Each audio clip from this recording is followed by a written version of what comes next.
வணக்கம். தந்தையின் பாட்காஸ்ட் செய்திகளை வாசிப்பது நான் கார்த்திகா பிரகாஷ். முதலில் தலைப்புச் செய்திகளை பார்க்கலாம். எல்லாவற்றையும் விட நாடே உயர்ந்தது என்ற உணர்வுடன் அரசியல் கட்சிகள் பணியாற்ற வேண்டும். பிரிவு உபச்சார விழாவில் குடியரசுத் தலைவர் ராம்நாத் கோவிந்த் பேச்சு. சர்வதேச செஸ் ஒலிம்பியாட் போட்டிக்கு முன் இன்று நடக்கிறது பயிற்சி ஆட்டம். இணையதள பக்கத்தில் நேரலையாக ஒளிபரப்பு செய்ய ஏற்பாடு. அதிமுகவில் இருந்து நீக்கப்பட்ட நிர்வாகிகளுக்கு மீண்டும் பொறுப்பு. ஓ பன்னீர்செல்வம் அதிரடி நடவடிக்கை. மின் கட்டண உயர்வில் திமுகவும் பாஜகவும் நாடகமாடி தமிழக மக்களை ஏமாற்றுகின்றன. நாம் தமிழர் கட்சி ஒருங்கிணைப்பாளர் சீமான் குற்றச்சாட்டு. டிஎன்பிஎல் கிரிக்கெட் தொடர் 5 ரன்கள் வித்தியாசத்தில் கோவை அணி த்ரில் வெற்றி. இனி விரிவான செய்திகள். எல்லாவற்றையும் விட நாடே உயர்ந்தது என்ற உணர்வுடன் அரசியல் கட்சிகள் பணியாற்ற வேண்டும் என குடியரசுத் தலைவர் ராம்நாத் கோவிந்த் தெரிவித்துள்ளார். குடியரசுத் தலைவர் ராம்நாத் கோவிந்தின் பதவிக்காலம் நிறைவு பெறுவதை ஒட்டி நாடாளுமன்றத்தில் உபச்சார விழா நடைபெற்றது. அப்போது குடியரசுத் தலைவர் ராம்நாத் கோவிந்துக்கு மாலை அணிவித்து இரு அவைகளின் சபாநாயகர்கள் நினைவு சான்றிதழையும் நினைவு பரிசையும் வழங்கினர். பின்னர் பேசிய ராம்நாத் கோவிந்த், ஜனநாயகத்தின் கோவிலாக நாடாளுமன்றம் திகழ்வதால் உறுப்பினர்கள் மகாத்மா காந்தியின் கொள்கையை பின்பற்ற வேண்டும் என வேண்டுகோள் விடுத்தார். டிஎன்பிஎஸ்சி குரூப் 4 பதவியில் காலியாக உள்ள 7301 காலி பணியிடங்களை நிரப்புவதற்கான எழுத்துத் தேர்வு இன்று நடைபெறவுள்ளது. இந்த தேர்வை 22 லட்சம் பேர் எழுதுகின்றனர். இதற்காக தமிழகம் முழுவதும் சிறப்பு பேருந்துகளை தமிழக அரசு போக்குவரத்து கழகம் இயக்குகிறது. அந்தந்த மாவட்ட ஆட்சியர்களின் வழிகாட்டுதலின்படி தேர்வு மைய எண்ணிக்கைக்கு ஏற்ப சிறப்பு பேருந்துகள் இயக்கப்படும் என தமிழக அரசு தெரிவித்துள்ளது. அரசு பள்ளி மாணவர்களுக்கு விலையில்லா சைக்கிள் வழங்கும் திட்டத்தை நாளை முதலமைச்சர் மு.க.ஸ்டாலின் துவக்கி வைக்கிறார். கொரோனா காரணமாக கடந்த 2 ஆண்டுகளாக அரசு பள்ளி மாணவர்களுக்கு சைக்கிள் வழங்கப்படாத நிலையில் நடப்பு கல்வியாண்டில் 11ஆம் வகுப்பில் சேர்ந்துள்ள மாணவர்களுக்கும் சேர்த்து இந்த சைக்கிள்கள் வழங்கப்பட உள்ளன. மாமல்லபுரத்தில் நடைபெறவுள்ள செஸ் ஒலிம்பியாட் போட்டிகளில் கலந்து கொள்ள வெளிநாடுகளைச் சேர்ந்த செஸ் வீரர்கள் சென்னை வர தொடங்கியுள்ளனர். ஆப்பிரிக்க கண்டத்தில் உள்ள மடகாஸ்கர் தீவில் இருந்து 4 வீரர்களும், ஜாம்பியா, ஹங்கேரி ஆகிய நாடுகளில் இருந்து 2 வீரர்களும் சென்னை வந்தனர். அவர்களுக்கு தமிழக அரசு சார்பில் வரவேற்பு அளிக்கப்பட்டது. செஸ் ஒலிம்பியாட் போட்டி துவங்கவுள்ள வரும் 28ஆம் தேதி 4 மாவட்டங்களுக்கு உள்ளூர் விடுமுறை அளிக்கப்பட்டுள்ளது. சென்னையில் செய்தியாளர்களை சந்தித்த அமைச்சர் ஏவவேலு, செஸ் ஒலிம்பியாட் போட்டி துவக்க விழா அன்று சென்னை, காஞ்சிபுரம், திருவள்ளூர், செங்கல்பட்டு ஆகிய 4 மாவட்டங்களுக்கு உள்ளூர் விடுமுறை அளிக்கப்படுவதாக தெரிவித்துள்ளார்.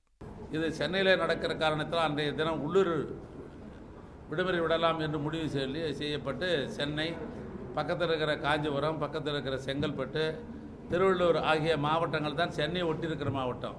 ஏன்னா அன்றைக்கு உள்ளூர் விடுமுறை விடலாம் என்று முதலமைச்சர் அவர்களே ஆணை பிறப்பித்திருக்கிறார்கள். எனவே அன்றைய தினம் இந்த பகுதியில் உள்ளூர் விடுமுறை கட்டாயம் இருக்கும்.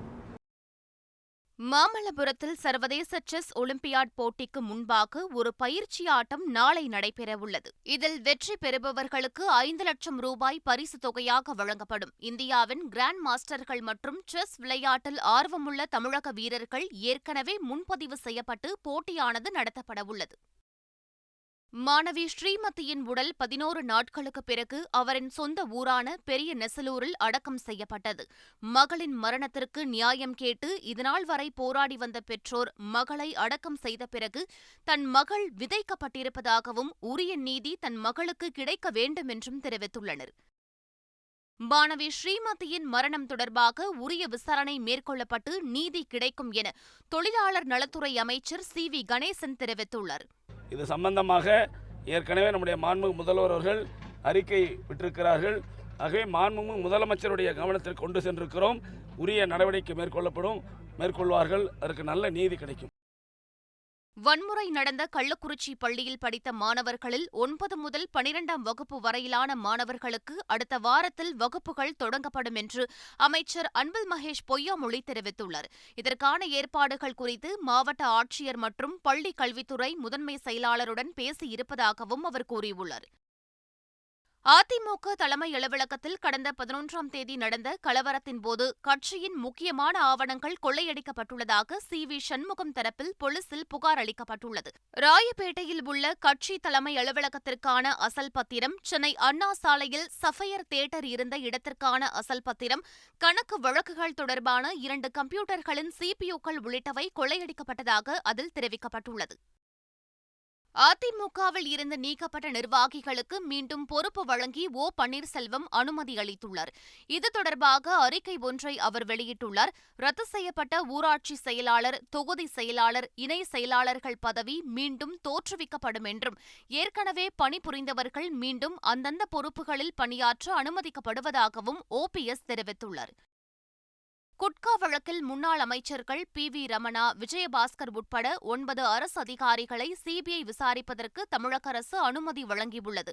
குட்கா வழக்கில் 11 அரசு அதிகாரிகளிடம் விசாரணை நடத்த தமிழக உள்துறை அமைச்சகத்தின் அனுமதி கோரி சிபிஐ கடிதம் எழுதியிருந்தது.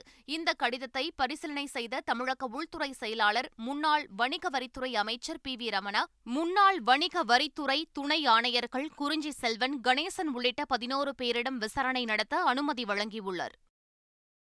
சிறப்பாக செயல்பட்டு வரும் மாநில அரசை கண்டித்து பாஜக தலைவர் அண்ணாமலை போராட்டம் நடத்துவது சிறுபிள்ளைத்தனமாக இருக்கிறது என தமிழக காங்கிரஸ் தலைவர் கே.எஸ். அழகிரி தெரிவித்துள்ளார். சென்னையில் செய்தியாளர்களை சந்தித்த அவர் இதனை தெரிவித்தார். முதல்ல பாரதிய ஜனதா சுடுகாட்டிற்கு, பாலுக்கு, தயிருக்கு, வெண்ணெய்க்கு 5% வரி என்று உயர்த்தியிருக்கிறார். அதை எதிர்த்து அண்ணாமலை போராடட்டும், அதை எதிர்த்து பாரதிய ஜனதா போராடட்டும். அவர்கள் ஏதாவது ஒரு சிறுபிள்ளைத்தனமாக சிறப்பாக செயல்படுகிற ஒரு மாநில அரசாங்கத்திற்கு எதிராக போராடுவது என்பது வேடிக்கையான ஒன்று. மதுரையில் பிரபல கட்டுமான நிறுவனமான ஜெயபாரத் கிளாட்வே சிட்டியில் நிகழ்ந்த வருமான வரி சோதனையில் 165 கோடி ரூபாய் பணம், 14 கிலோ தங்கம் பறிமுதல் செய்யப்பட்டுள்ளது. வருமான வரித்துறையினர் கைப்பற்றிய பணம் மற்றும் நகைகளின் முழு மதிப்பீடு விவரம் பின்னர் வெளியாகும் என எதிர்பார்க்கப்படுகிறது. ஈரோடு சிறுமி கருமுட்டை விற்ற விவகாரத்தில் மருத்துவமனைக்கு எதிராக மேல்முறையீடு செல்ல அரசு திட்டமிட்டுள்ளதாக அமைச்சர் மா. சுப்பிரமணியன் தெரிவித்துள்ளார். 6 வார காலத்திற்குள் அவர்களுக்கு நோட்டீஸ் கொடுத்து முறையான சட்டப்பூர்வமான நடவடிக்கை எடுக்க வேண்டும் என்று அறிவுறுத்தியிருக்கிறார்கள். ஆனாலும் கூட தமிழக அரசின் சார்பில் அந்த மருத்துவமனைக்கு எதிரான குற்ற நடவடிக்கைகள் நிரூபணமான ஒன்று என்பதாலே அது இப்பொழுது மேல்முறையீட்டுக்கு உடனடியாக முடிவு செய்யப்பட்டிருக்கிறது. எப்படியாக இருந்தாலும் குற்றவாளிகள் இந்த அரசை பொறுத்தவரை தப்பிப்பதற்கு வாய்ப்பே இல்லை. தமிழகத்தில் எதன் விலை ஏறினாலும் பிரதமர் மோடியும் பாஜகவும் தான் காரணம் என திமுக அரசு கூறுவதாக வானதி சீனிவாசன் விமர்சித்துள்ளார். மின் கட்டண உயர்வை கண்டித்து கோவையில் பாஜக சார்பில் நடத்தப்பட்ட ஆர்ப்பாட்டத்தில் பங்கேற்று பேசிய அவர், திமுக அரசு விலையை உயர்த்திவிட்டு மத்திய அரசின் மீது பழி போடுவதாக குற்றம் சாட்டினார். மின் கட்டண உயர்வுக்கு கடந்த கால ஆட்சியின் நிர்வாக சீர்கேடே காரணம் என அமைச்சர் செஞ்சி மஸ்தான் குற்றம் சாட்டியுள்ளார். தூத்துக்குடியில் செய்தியாளர்களை சந்தித்த அவர் இதனை தெரிவித்தார். பாஜக மின் கட்டணத்தை உயர்ந்து போச்சுன்னு அறிவிக்கிறது நல்லாந்து படுத்து முழுகிற மாதிரி இருக்கு. இது வேடிக்கையாகவும் சிரிப்பாகவும் இருக்குது. மத்தியில் இருக்கிற ஒன்றிய அரசாங்கத்துடைய நடவடிக்கைகள் தான் என்பது தொடர்ந்து எல்லாருக்கும் தெரியும். 10 ஆண்டு காலமாக அதிமுக ஆட்சியில் நடைபெற்ற நிர்வாக திறனற்ற முறைகேடுகள் தான் அதற்கு காரணம் என்று துறை அமைச்சர் புள்ளி விவரமாக தெரிவித்து வருகிறார் என்பது நாட்டு மக்கள் அறிகிறார்கள். 2 ஆண்டுகளுக்கு பிறகு காரைக்காலில் இருந்து தஞ்சாவூருக்கு மீண்டும் ரயில் சேவை துவங்கப்பட்டுள்ளதால் ரயில் பயணிகள் உற்சாகமடைந்துள்ளனர். கொரோனா காலகட்டத்தில் நிறுத்தப்பட்ட இந்த ரயில் சேவை பல்வேறு போராட்டங்களுக்கு பிறகு மீண்டும் இயக்கப்பட்டுள்ளது. அதன்படி மாலை 6:10 மணிக்கு காரைக்காலில் இருந்து புறப்படும் இந்த ரயில் நாகூர், நாகப்பட்டினம், திருவாரூர் வழியாக இரவு 8:55 மணிக்கு தஞ்சையை சென்றடைகிறது. கன்னியாகுமரி மாவட்டம் குளித்துறையில் வாவுபலி பொருட்காட்சியை காண பொதுமக்கள் ஏராளமானோர் குவிந்தனர். குளித்துறை நகராட்சி நிர்வாகம் சார்பில் தாமிரபரணி ஆற்றின் கரையோரம் வாவுபலி பொருட்காட்சி நடைபெற்று வருகிறது. இதில் குழந்தைகளுக்கான விளையாட்டு உபகரணங்கள், ராட்டினம், மரணக்கிணறு உள்ளிட்ட பொழுதுபோக்கு அம்சங்கள் காட்சிப்படுத்தப்பட்டுள்ளன. மின் கட்டண உயர்வில் திமுகவும் பாஜகவும் நாடகமாடி தமிழக மக்களை ஏமாற்றுவதாக நாம் தமிழர் கட்சி ஒருங்கிணைப்பாளர் சீமான் தெரிவித்துள்ளார். மின் கட்டணம் உயர்வுக்கு எதிராக அம்பத்தூரில் நடைபெற்ற ஆர்ப்பாட்டத்தில் பங்கேற்ற அவர் திமுக மத்திய அரசுக்கு பணிவதாக குறிப்பிட்டார். அப்படிலாம் இல்லையே, அப்படி நிறுவீங்க. இப்போ 28 முறை எனக்கு கடிதம் எழுதிருக்குங்க. அதை பேசாம நீங்கள் நான் போராடுறேன்னா எனக்கு வழி இல்லை, அதிகாரம் இல்லை. நீங்க தான் ஏத்த சொன்னீங்கன்னே அவர் சொல்றாரு. அதுக்கு பதில் சொல்லாம அது நாடகம் தானே இதெல்லாம். சென்னை சேப்பாக்கத்தில் பாரதியாரின் நினைவு நூற்றாண்டை முன்னிட்டு இசையமைப்பாளர் ஜேம்ஸ் வசந்தன் வழங்கும் திரை இசையில் பாரதி என்னும் மெல்லிசை நிகழ்ச்சி நடைபெற்றது. அதில் சட்டமன்ற உறுப்பினர் உதயநிதி ஸ்டாலின், அமைச்சர் மு.பே. சாமிநாதன், அமைச்சர் சேகர்பாபு உள்ளிட்டோரும் கலந்து கொண்டனர். நிகழ்ச்சியில் திரைத்துறையில் வெளியிடப்பட்ட பாரதியாரின் பாடல்களை பாடகர்கள் பாடி சிறப்பித்தனர். காஞ்சிபுரம் மாவட்டம் வல்லக்கோட்டை சுப்பிரமணிய சுவாமி கோவிலில் ஆடி கிருத்திகையை முன்னிட்டு ஆயிரக்கணக்கானோர் சுவாமி தரிசனம் செய்தனர். சுப்பிரமணிய சுவாமி கோவிலில் ஆடி கிருத்திகையை முன்னிட்டு அதிகாலை முதலே சிறப்பு அபிஷேக ஆராதனைகள் நடைபெற்றன. சிறப்பு அலங்காரத்தில் காட்சியளித்த சுப்பிரமணிய சுவாமியை ஆயிரக்கணக்கான பக்தர்கள் வரிசையில் காத்திருந்து சுவாமி தரிசனம் செய்தனர். விருதாளர்கள் அனைவருக்கும் நடிகர் கமல்ஹாசன் தனது வாழ்த்துக்களை தெரிவித்துள்ளார். ஒட்டுமொத்தமாக 10 விருதுகளை அள்ளி தமிழ் திரையுலகம் தேசத்தை திரும்பி பார்க்க செய்துள்ளதாக கமல்ஹாசன் பெருமிதம் தெரிவித்துள்ளார். ஆஸ்கருக்கு தேர்வாகாவிட்டாலும் இந்தியாவின் ஆஸ்கர் எங்களுக்கு கிடைத்துள்ளது என சூரரை போற்று திரைப்பட இயக்குநர் சுதா கொங்கரா தெரிவித்துள்ளார். சென்னையில் செய்தியாளர்களை சந்தித்த அவர் இதனை தெரிவித்தார். இதுதான் நம்ம நாட்டு ஆஸ்கர், இதுதான் ஆஸ்கர் வெளிநாட்டோட விருது, இது நம்மளுது. So this is bigger to me than any Oscar. Kumbakonam மகாமக குளத்தை தூய்மைப்படுத்தும் பணியை எம்எல்ஏ அன்பழகன் தொடங்கி வைத்தார். பிரசித்தி பெற்ற மகாமக குளத்தில் தேங்கி கிடக்கும் குப்பைகளை அகற்ற வேண்டும் என பொதுமக்கள் கோரிக்கை விடுத்தனர். இதனை அறிந்த கும்பகோணம் தொகுதி எம்எல்ஏ அன்பழகன் குளத்தில் உள்ள குப்பைகள், பிளாஸ்டிக் கழிவுகளை தூய்மைப்படுத்தும் பணியை தொடங்கி வைத்தார். மேற்கு வங்கத்தில் பள்ளி பணியாளர் தேர்வாணையத்தில் நடந்த ஊழல் தொடர்பாக அமைச்சர் பார்த்தா சாட்டர்ஜி கைது செய்யப்பட்டுள்ளார். முன்னாள் கல்வித்துறை அமைச்சரும் தற்போதைய தொழில்துறை அமைச்சருமான பார்த்தா சாட்டர்ஜி தற்போதைய கல்வித்துறை அமைச்சர் பிரகாஷ் அதிகாரி உள்ளிட்டோருடன் தொடர்புடைய 13 இடங்களில் அமலாக்கத்துறையினர் சோதனையை தொடங்கினர். 2 நாட்கள் நடைபெற்ற சோதனையில் 20 கோடி ரூபாய் பணம் பறிமுதல் செய்யப்பட்டுள்ளது. இந்நிலையில் பார்த்தா சாட்டர்ஜியை அமலாக்கத்துறை கைது செய்து விசாரணை மேற்கொண்டு வருகின்றனர். அசாம், மேகாலயா, நாகாலாந்து, மணிப்பூர் உள்ளிட்ட மாநிலங்களுக்கு 5 நாட்களுக்கு கனமழை எச்சரிக்கையை இந்திய வானிலை ஆய்வு மையம் அறிவித்துள்ளது. அதன்படி அசாமின் கவுஹாத்தியில் கொட்டி தீர்த்த மழையால் சாலைகளிலும் குடியிருப்புகளிலும் தண்ணீர் தேங்கியது. மழைநீரில் குப்பைகளும் கழிவுகளும் தேங்கி நின்றதால் மக்கள் கடும் சிரமத்திற்கு ஆளாகினர்.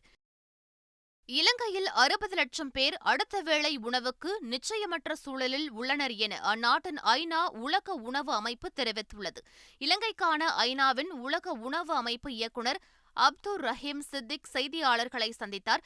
அப்போது சுதந்திரம் பெற்றதில் இருந்து இதுவரை இல்லாத வகையில் இலங்கை பொருளாதாரம் தற்போது உணவு நெருக்கடியில் சிக்கி மோசமடைந்துள்ளதாக கூறினார். எரிபொருட்களை பதுக்குபவர்களுக்கு எதிராக துரித நடவடிக்கை எடுக்குமாறு இலங்கை அதிபர் ரணில் விக்ரமசிங்கே அதிகாரிகளுக்கு உத்தரவிட்டுள்ளார். மீன்பிடி, சுற்றுலா மற்றும் விவசாய துறைகளுக்கு போக்குவரத்து சபை டிப்போக்கள் மற்றும் ராணுவ முகாம்களில் இருந்து எரிபொருளை விநியோகிக்குமாறு அவர் அறிவுறுத்தினார்.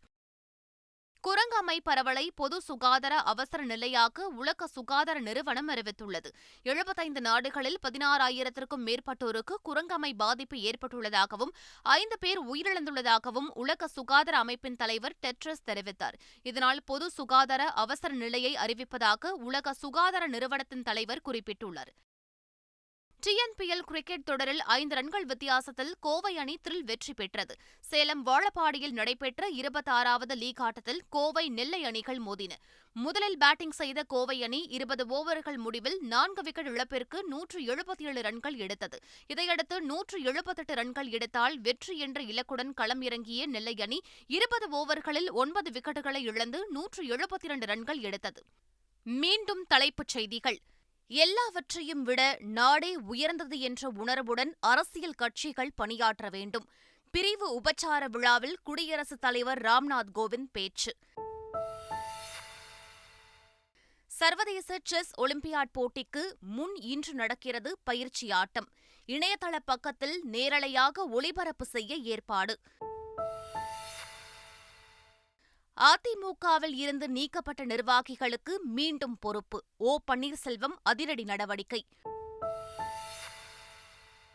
மின் கட்டண உயர்வில் திமுகவும் பாஜகவும் நாடகமாடி தமிழக மக்களை ஏமாற்றுகின்றன. நாம் தமிழர் கட்சி ஒருங்கிணைப்பாளர் சீமான் குற்றச்சாட்டு. டிஎன்பிஎல் கிரிக்கெட் தொடர் 5 ரன்கள் வித்தியாசத்தில் கோவை அணி த்ரில் வெற்றி. இத்துடன் பாட்காஸ்ட் செய்திகள் நிறைவு பெறுகின்றன. வணக்கம்.